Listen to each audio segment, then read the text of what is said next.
ဒီနေ့ဗီဒီယိုမှာတော့ဆရာတို့ Pandas မှာ aggregation လုပ်သွားတယ်ဘယ်လိုလုပ်အောင်လဲဆိုတော့ကိုရှင်းပြပေးပါမယ်အဲ့တော့ aggregation လုပ်ဖို့ Pandas မှာ aggregation လုပ်တယ်ဆိုတာကဆရာတို့ aggregate function တွေကိုသုံးတာပေါ့နော် aggregate function ကဘယ်လို function မျိုးလဲဆိုတော့ဒီ value တွေအများကြီးရှိတဲ့ထဲမှာ तू ကဒီကောင်တွေကိုဒီ summary value တစ်ခုတည်းအဖြစ်ပြောင်းပေးတဲ့ function ကိုသူ့ကို aggregate function လို့ခေါ်တယ်ဥပမာတန်ဖိုးစုစုပေါင်းလို့အကြီးဆုံးကိန်းကိုရှားတာတို့အငယ်ဆုံးကိန်းကိုရှားတာတို့တန်ဖိုးတွေအများကြီးတွေကမှသူက return ပြန်လာတာမှာတန်ဖိုးတစ်ခုတည်းကိုပဲသူက return ပြန်လာမှာအဲ့တော့ aggregate function တွေကိုဘယ်နေရာမှာသုံးလဲဆိုတော့ဆရာတို့ data တွေကို summarize လုပ်ဖို့ညီကုန်းချုပ်ဖို့နဲ့ပြန်ပြီးတော့ analyze လုပ်ဖို့တော့เนาะခွဲခြမ်းစိတ်ဖြာဖို့အတွက်သုံးတယ် aggregate function ကများသောအားဖြင့် group by function နဲ့တွဲပြီးတော့သုံးလို့ရှိတယ်တခုသတိထားမှာက aggregate function တွေကဆရာတို့ non numeric ပေါ့เนาะအဲ့လိုမျိုး type 2တို့ type 1တို့မှာလိုမျိုး grass တို့ poison တို့နောက် name တို့လိုမျိုး barbasol တို့ iversol တို့အဲ့လိုမျိုးဒီ string တွေnon numeric ဆိုတာတော့ boolean လည်းပါသေးတယ်ဒီလို column ဒီမှာတော့သူကသွားသုံးလို့မရဘူး numeric column တွေဖြစ်တဲ့ဥပမာ height တို့ weight တို့ဒီလိုကောင်းတွေမှာပဲသူကသုံးလို့ရမယ်ကဲအဲ့တော့ဆရာတို့ pandas ကို pd အဖြစ် import လုပ်လိုက်မယ်ကဲပြီးသွားရင်pd.read csv ကိုသုံးပြီးတော့ဆရာတို့ data sub ပေါ့နော်ဆရာဖြစ်ရဲ့ဒီ pokemon data.csv ဆိုတဲ့ file ကိုဆရာတို့ data frame အဖြစ်ဒီမှာပြောင်းလိုက်ပြီဒီဘက်ဆရာ print ထုတ်ကြည့်လိုက်တယ်သူက row 150နဲ့ column 9ခုရှိတယ်ကဲဆရာတို့ aggregate စလုပ်ရအောင်ဆရာတို့ aggregation ဒီ aggregate function တွေထဲမှာပေါ့နော်အသုံးများတာက mean ရှိတယ် mean ကဘာကိုပြောတာလဲဆိုတော့ဆရာတို့ average ပျမ်းမျှကိုပြောတာအဲ့တော့ဒီ data frame ရဲ့ဆရာကဘာအကွဲပျမ်းမျှခြင်းကိုရှာမလဲဆိုရင်data frame တစ်ခုလုံးရဲ့ average ကိုပဲဆရာရှာလိုက်တော့မယ်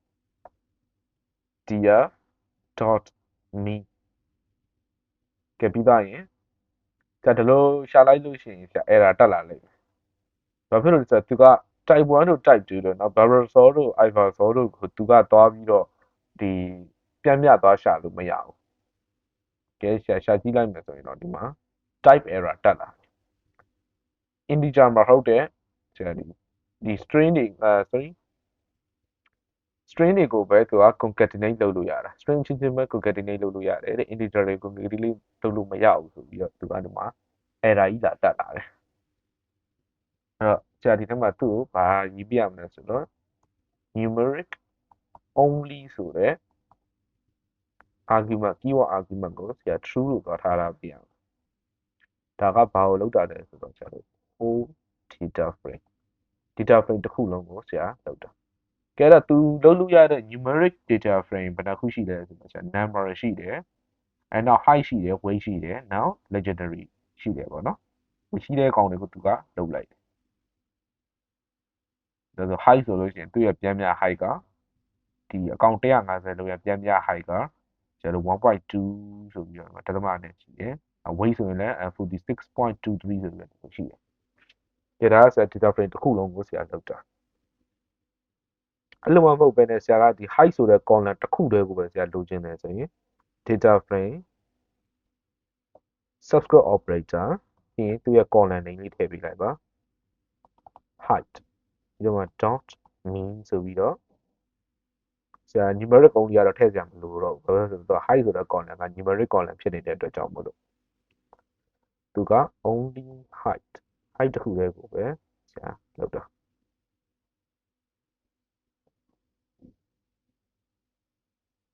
Okay သူ့ရဲ့ data type မျိုးစားက float ကိုမှ float 64 data မျိုးစားပြီးတော့သူက 1.2 တန်ဖိုးက mean ပြီးတော့သူက sum ဆိုရှိတယ် sum ကတော့ဆရာတို့စုစုပေါင်းပေါ့နော်နောက်ဆရာ data frame တစ်ခုလုံးကိုလုပ်ကြည့်အောင် sum numeric only equal true ဒါဆိုရင်စုစုပေါင်းကဆရာတို့ number ကိုစုစုပေါင်းထားတယ်ဆိုတော့သူကတစ်ကနေစပြီး150ဒီကိန်းတွေအားလုံးပေါင်းလိုက်တဲ့တန်ဖိုးအဓိပ္ပာယ်တော့မရှိဘူးပေါ့နော်ဒီလောက်ရှိတယ်height ကျတော့အဓိပ္ပာယ်ကြီးပါတယ် Pokemon height တွေအားလုံးပေါင်းလိုက်ရင်တန်ဖိုးတစ်လောက်ရလာတယ်သူရဲ့ weight တွေအားလုံးပေါင်းလိုက်တန်ဖိုးတစ်လောက်ရလာတယ် legendary status တွေအားလုံးပေါင်းလိုက်ရင် 4.0 ရလာတယ်အဲ့တော့ legendary Pokemon 4ကောင်ရှိတဲ့သဘောမျိုးပေါ့နော်ဒီပြည့် data type က float 64ပဲ float 64ကများသောအားဖြင့်သူ သူရဲ့ default data type ဖြစ်သုံးလေးရှိတယ်ကဲပြီးတော့ရင်ဆရာတို့စုစုပေါင်း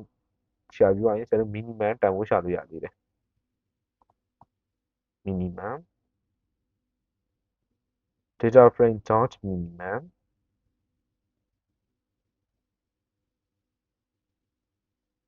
ဒီမှာလည်းအကုန်လုံးကိုဆရာလုပ်ကြည့်မယ် numeric only equal true အဲ့တော့အနည်းဆုံးကအရာအပူဆုံးအကောင်က 0.2 ပဲရှိရပါတော့။ပေါ့တော့ကလည်း 0.1 ပဲရှိတယ်။အဲ့လိုမှမဟုတ်ပဲဆရာက column တစ်ခုတည်းကိုပဲ target ထားနေတယ်ဆိုရင် data frame subscript operator ပြီးတော့ပဲဆို height ကိုပဲဆရာက minimum လိုချင်တယ်။ဒါဆိုရင် 0.2 ပဲထွက်လာတယ်။ minimum ရဲ့ဆန့်ကျင်ဘက်ကဆရာတို့ maximum ရှိတယ်။ numeric only true okay လေးဆုံးက 8.8 အရဲ့အရှိဆုံးက 8.8 အမြင့်ဆုံးကပေါ့နော် 8.8 လေးဆုံးကဆိုဒီ460 460 460 minimum maximum ပြီးရင်ဆရာတို့တန်ဖိုးတွေကိုဆရာတို့ဒီတွက်လို့ရတယ်column တစ်ခုချင်းမှာရှိတဲ့စုစုပေါင်းတန်ဖိုးပေါ့နော် column တစ်ခုမှာသူရဲ့ record ဘယ်နှခုရှိလဲဆိုတော့ဆရာတို့ကြည့်လို့ရတယ် data frame count ကြတော့သူကမလိုတော့ဘူးဒီ numeric only ဆိုပြီးထည့်ပေးကြမလို့တော့သူ့မှာရှိမှ entry တွေအားလုံးသူကဒီတွက်မှာဖြစ်နေလို့ကြောက်မလို့အဲဆိုရင်အကုန်လုံးက150လေးပဲသူ့မှာရှိသမျှ row ကလည်း150ပဲရှိတယ်ဆိုတော့အကုန်လုံး mixing value ပေါ့နော်လွတ်နေတဲ့တန်ဖိုးမရှိဘူးဘာတစ်ခုမှပဲလွတ်နေလဲဆိုတော့ဆရာတို့ type 2မှာပဲ missing value တွေရှိနေတယ်ဆိုတော့ type 2က67ပဲရှိတယ်အဲ့တော့သူ့ရဲ့တဝက်ဒီပါလောက်ကပျောက်နေတယ်ပေါ့တဝက်ကျော်လောက်က type 2မရှိဘူး Pokemon တဝက်ကျော်လောက်ကဒီမှာ type 2မရှိဘူးလို့ပြောလို့ရတယ်ဆရာတို့ဆရာတို့ဒီ count ကိုသုံးပြီးတော့ဒီ data frame တစ်ခုမှာ missing value တွေရှိနေလားမရှိလားဆိုတော့ဆရာတို့စစ်ကြည့်လို့ရတယ်ပေါ့နော်အဲ့တော့ဆရာကတစ်ခုတည်းကိုပဲစစ်ချင်တယ်ဆိုရင် data frame subscript operator ဆိုကြပါစို့ဆရာက height ဆိုတဲ့ column ကိုပဲလုပ်မယ်ဆိုရင် height dot count တူတူပဲအဲ့ဒါ150ပဲကြာလာတယ်ကြတော့ဆရာတို့ group by ကိုတွားရအောင် group by ကကြာတော့သူကမတူတဲ့ row တွေကိုဆရာတို့က group လုပ်လိုက်တာဘယ်ပုံမှာမူတည်ပြီး group လုပ်တာလဲဆိုတော့သူတို့ရဲ့ command value သူတို့ရဲ့တူညီတဲ့တန်ဖိုးတစ်ခုပေါ်မှာမူတည်ပြီးတော့ဆရာတို့ row တွေကို group လုပ်လိုက်တာဥပမာဆရာကသိချင်ဆရာကဒီ group တစ်ခုချင်းစီပေါ့နော်ဆရာက type 1နဲ့ဆရာ group ဖွဲ့လိုက်အဲ့တော့ type 1မှာတူတဲ့တန်ဖိုးတွေကဒီမှာ grass ရှိတယ် fire ရှိတယ် dragon ရှိတယ် psychic ရှိတယ်တန်ဖိုးအဲ့လိုရှိတယ်ဥပမာ grass ဆိုရင်သူ grass type Pokemon တွေအားလုံးကိုသူကတစုစုလိုက်တယ်အုပ်စုတစုဖွဲ့လိုက်တယ်ပြီး fire ဆိုလည်း fire type Pokemon တွေကိုသူကအုပ်စုတစုဖွဲ့လိုက်တယ်ဒါကဆရာ type 1နဲ့ဆရာလုပ်တာ type 2နဲ့လည်းဆရာလုပ်လို့ရတယ်type 1နဲ့ကဒီမှာကပို့ပြီးတော့အဆင်ပြေတယ်ကျွန်တော်ဆရာ type 1နဲ့ပဲလုပ်လိုက်တာပေါ့နော်ဟိုတိတာတဲ့အတွက်ကြောင့်မလို့အဲ့တော့ဆရာကအုပ်စုဖွဲ့လိုက်အဲ့အုပ်စုကိုဆရာ group လို့နာမည်ပေးလိုက် group equal to data frame dot group by ကျွန်တော်ဘာနဲ့ group by လုပ်မှာလဲ type 1နဲ့ group by လုပ်မှာ okay ပြန်အဲ့ group တစ်ခုချင်းစီရဲ့ကိုမှတော့ဆရာတို့အပေါ်ကသုံးခဲ့တဲ့ aggregate function ကိုဆရာတို့သုံးကြည့်လို့ရတယ်ဒါဆိုရင်သူရဲ့ group ရဲ့ဆရာက height ဆိုတဲ့ column ကို target ထားမယ် dot mean ဒါဆိုဘာကြာလာမလဲဆိုတော့ height ဆိုတဲ့ column type 1နဲ့ group ဖွဲ့ထားတယ်ဆရာတို့ back type ဒီပိုးကောင် type Pokemon တွေအားလုံးရဲ့သူရဲ့ပြင်းမြအရက်ကဘယ်လောက်ရှိလဲဆိုတော့ 0.9 ရှိတယ် Dragon type Pokemon တွေရဲ့ပြင်းမြအရက်က2.66 ရှိတယ်ခဏလိုမျိုး data frame တစ်ခုလုံးရဲ့ဟိုမှာသူကပြင်းမြအရက်ကိုရှာတာမဟုတ်တော့ဘဲနဲ့ data frame တစ်ခုလုံးရဲ့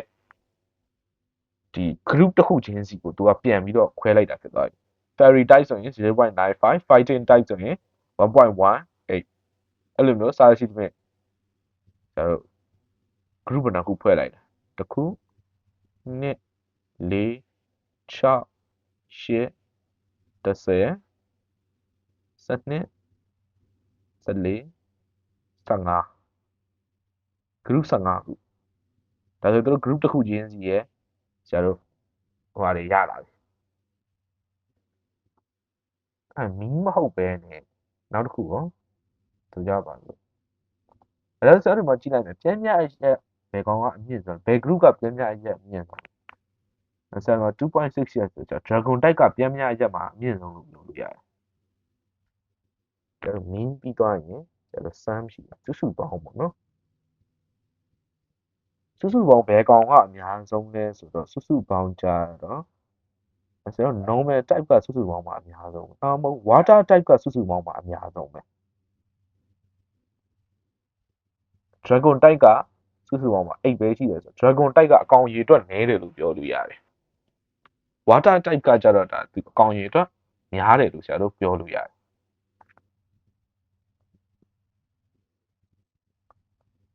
ဆရာကောင်းကိုတုံးကြည့်မယ်ဟုတ်တယ် dragon တိုက်ကအကောင်ရေအတွက်နည်းတယ်အကောင်ရေအတွက်3ကောင်ပဲရှိတယ်ဆရာတို့ water type မှာဆိုရင်သူကအကောင်ရေအတွက်အများဆုံးပဲ28ကောင်ရှိတယ်ဒါကြောင့်မလို့သူ့ရဲ့စုစုပေါင်းအရက်ကဒီမှာအများဆုံးဖြစ်နေတာ336ဖြစ်နေတာပေါ့နော်ကျတော့ဒါတွေကဘယ်ညမှာသုံးလဲဆိုရင် data analytics လုပ်တဲ့နေရာဒီမှာဆိုရင်ကျတော့ဒီလိုမျိုး table တွေကြည့်ပြီးလုပ်ရတယ်ဒီပြီးသွားရင်ညာ minimal value ရှာအောင်မယ်ရှာပြအောင်မယ် minimal ဘယ်ကောင်ကအပူဆုံးကောင်อ่ะပေါ့နော်ဘယ်အဖွဲ့ထဲမှာရောက်နေလဲဆိုတော့ကျတော့ back type 0.3 0.4 0.2 ground type မှာ0.4 Pokemon အားလုံးတွေကအရပ်ပူဆုံးတစ်ကောင်อ่ะကျတော့ဘယ်ထဲမှာရောက်နေလဲဆိုတော့ကျတော့ ground type ထဲရောက်နေတယ်သူနဲ့ဆန့်ကျင်ဘက် maximum ရဲအရှိဆုံးကောင်ကဘယ်ထဲမှာရှိလဲဆိုတော့ dragon မဟုတ် rock type ထဲမှာရှိတယ် 8.8 နဲ့ဒါကဆရာဒီ height ဆိုတဲ့ column တစ်ခုတည်းကိုပဲဆရာလုပ်ပြနေတာအဲ့တော့ကိုယ့်ဘာသာကျန်တဲ့ column တွေကိုလည်းဆရာတို့စမ်းကြည့်လို့ရတယ်အဲ့တော့ဒါကဆရာတို့ pandas မှာ aggregation လုပ်ပြပါလား